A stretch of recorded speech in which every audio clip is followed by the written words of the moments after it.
This is the Viking Bonafide saddlebag, which is in the Café range. It's the medium, they come in a black.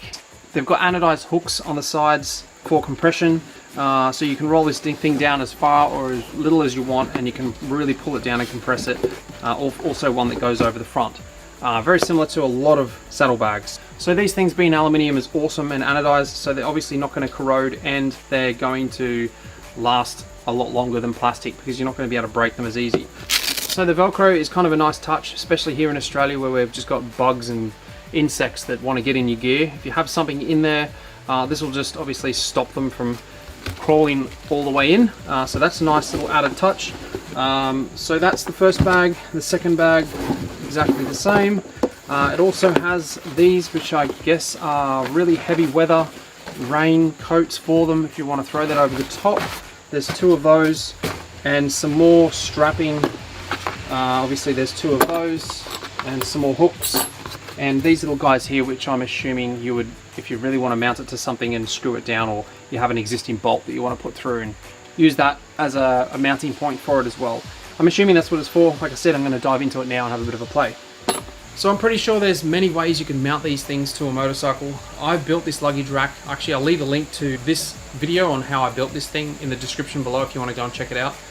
But if you have just a seat, you don't have a luggage rack, you could probably still use this system. You can wrap this underneath and strap it down just on the seat itself. You don't necessarily need a luggage rack. I just thought I'd mention that. So this mounting system, the flexible mounting system, has two different lengths. Obviously it's got the short side this side and the long side on this side. So what I'm going to do is, because my luggage rack comes out, flares out up the front, I'm going to make the long side obviously there, which I'm assuming that's what it's designed to do.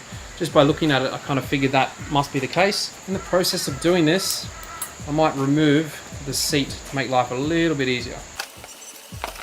Pretty much like a backpack, down and back up again. I guess a little bit like a belt as well, and then just pull it tight. Now I can do that up a little bit tighter, but I'll do the back one first. So same again, straight down through there, back up again. And then we'll just pull him tight. Obviously I could probably get that a little bit tighter. There's not much room. It's like this is almost designed for it.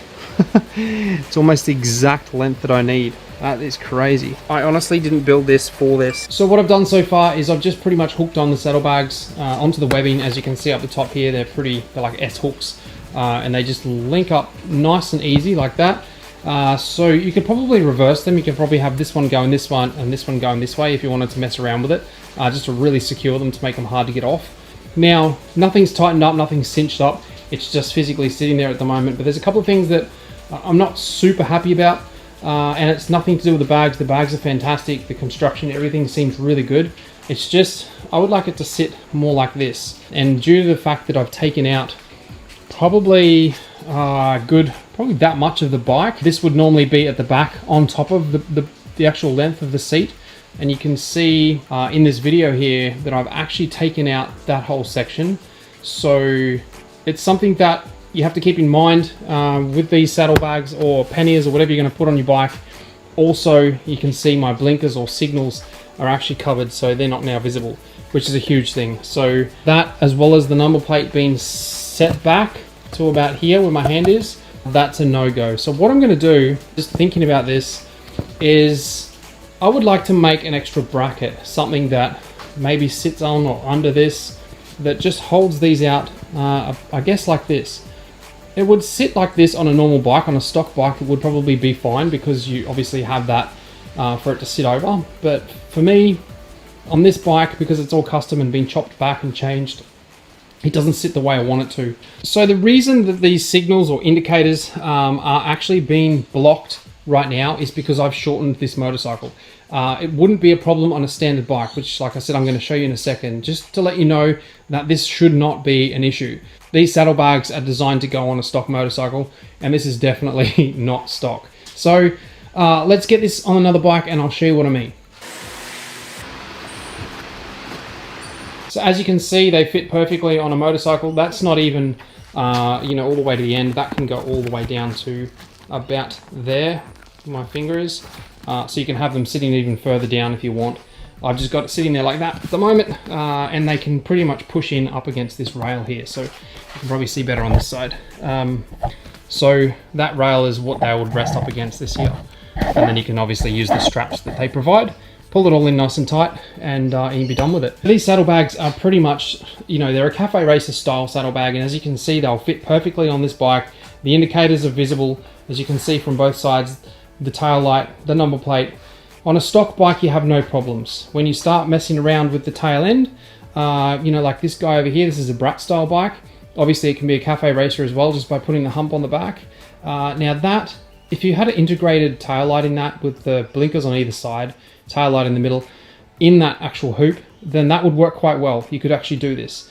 And obviously you'd have to figure out the number plate depending on where you put it, off to one side at the back or at the very back here on a plate. That would work. You wouldn't have a problem with these. Any sort of saddlebag that you put on a cafe racer to carry luggage is probably going to be an issue if you have shortened this seat. But if you have a cafe racer, you would probably be used to retrofitting things.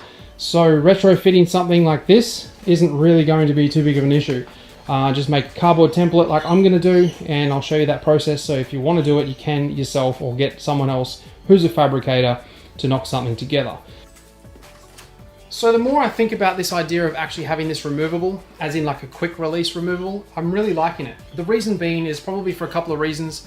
For me, camping, I could always just take it off fast if I want to throw it in the tent if it's raining, or if I put food in one and I'm just worried about animals getting into it through the night, then I don't have to worry if it's in the tent. Maybe, you know, you're worried about people in the area, if someone's going to steal something or take it off, then you don't have to worry about it because it's now off the bike. Or even, for instance, if you ride to work and you work in an office or somewhere and you pretty much need to carry some stuff to work and you just want to take this off, you know, 5 minutes of unstrapping it isn't a real big deal, but if you do it every day, it kind of gets frustrating. So if you can make it just quick release, removable, take it off, carry it with you, if it's items bigger than what you could put in your backpack, then this is perfect.